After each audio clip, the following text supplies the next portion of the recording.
I will make sure I use the destiny of every tenant that comes into my house, so they will stay forever. They said Chief Arinze's compound had the cheapest rent in all of Lagos. Too cheap.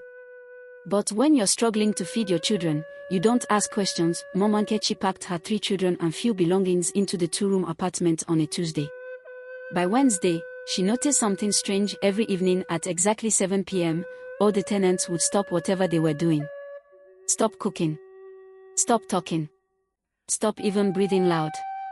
They would sit in their rooms, silent as graves, staring at nothing. "Excuse me," Mama Nkechi asked her neighbor, Sister Bayodun. "Why does everywhere become so quiet at 7 p.m.? Sister Bayodun's eyes flickered with something, fear.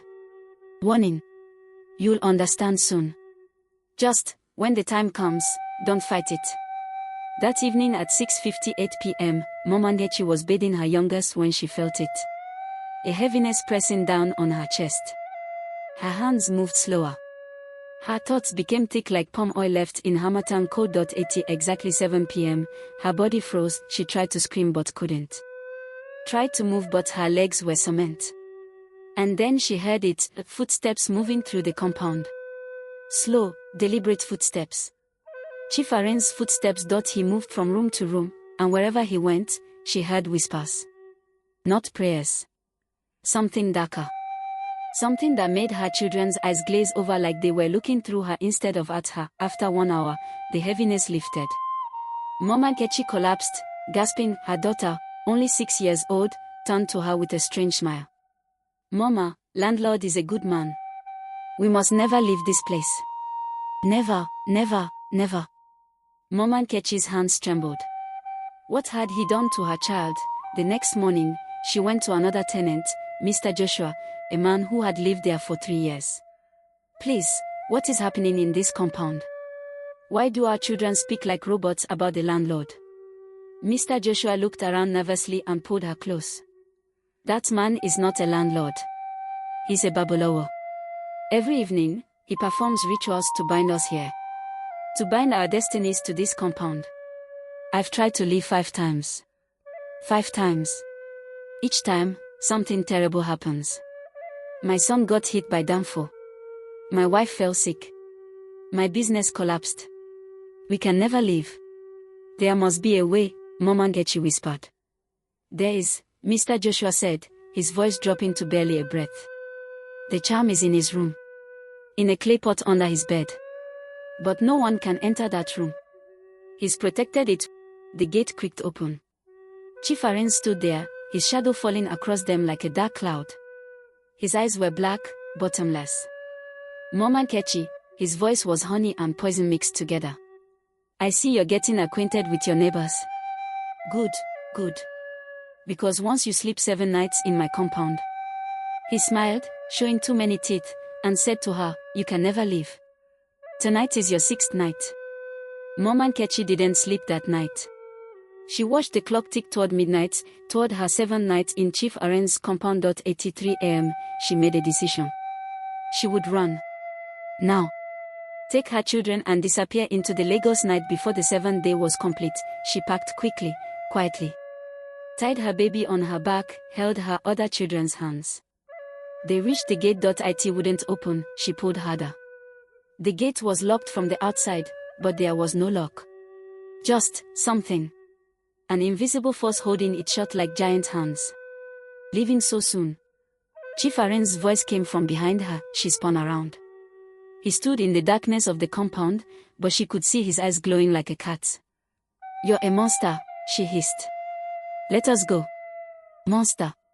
He laughed, and it sounded like breaking bottles. "I'm a businessman.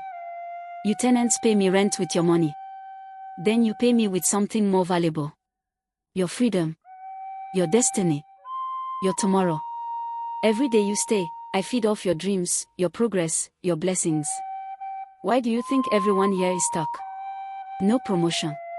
No breakthrough. Just existing. I'll report you to the police." "With what evidence?" "A feeling." Besides, he snapped his fingers and Mama Nkechi's phone flew from her hand and shattered on the concrete. "You think the authorities can stop what even the church cannot touch?" Sister Bayodun appeared from her room, moving like a sleepwalker. Then Mr. Joshua. Then all the other tenants, one by one, surrounding Mama Nkechi and her children in a circle. "Tell her," Chief Arinze commanded. "We belong to Landlord," they chanted in unison, their voices flat and dead. "We can never leave. We can never leave. We can never leave." Mama Nkechi's children began to join the chant. "We can never leave. We can never leave." "No." She shook them, but their eyes were glazed, distant. "Wake up. Wake up." The clock struck 6 a.m. Her 7th day had begun, Chief Arinze smiled.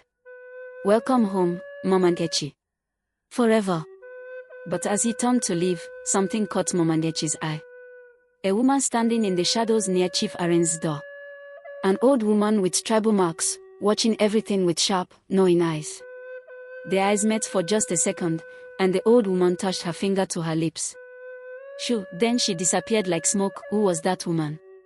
And why did Chief Arinze, the powerful babalawo, seem not to notice her at all? The old woman appeared in Mama Nkechi's dream that night. "My name was Mama Aduk," she said.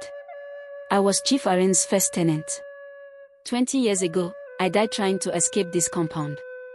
But my spirit stayed. I've been watching, waiting for someone strong enough. Strong enough for what? To break the charm. Listen carefully. The clay pot under his bed, that's where he keeps our destinies trapped. But it's protected. The only way to reach it is during the 7 p.m. ritual, when he's distracted performing the binding ceremony. His room will be open for exactly 3 minutes. But I can't move during that time. None of you else can." Mama Aduk's ghost smiled sadly. "That's where your children come in. Children under 7 years old, the charm is weaker on them. Your youngest, the baby, he's only 2. He can move if you train him." Mama Nkechi woke up gasping. For the next 3 days, she secretly prepared. During the day when Chief Arinze was out, she would practice with her baby. Crawl to Mama. Get the pot. Bring it to Mama. Over and over until the baby understood. On the 4th day, at 6:45 p.m., she positioned her baby near Chief Arinze's door. She held a stone hidden in her wrapper. At 7 p.m., the heaviness came. Everyone froze. Chief Arinze's footsteps began his ritual walk through the compound. His room door stood open. Mama Nkechi fought against the paralysis with everything in her. Sweat poured down her face. She forced her frozen lips to whisper, "Go, baby, go." The baby crawled. Slowly, fighting against the charm's pull, he crawled into Chief Arinze's room. The minutes felt like hours. Then the baby emerged, dragging the clay pot. It was covered in strange symbols, pulsing with dark energy. Chief Arinze's footsteps stopped. He had sensed something. Using every ounce of strength, Mama Nkechi lifted the stone. Through it, the pot shattered. The sound was like 1,000 chains breaking at once. Lights burst from the broken pieces. Souls, destinies, dreams that had been trapped for years flew back to their owners. Chief Arinze screamed, a sound that wasn't human. His body began to age rapidly.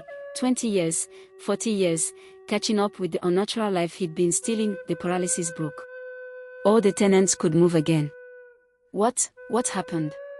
Sister Biodun gasped, as if waking from a long nightmare. Chief Arinze crawled toward the broken pot, ancient now, withered. "You've ruined everything," he rasped.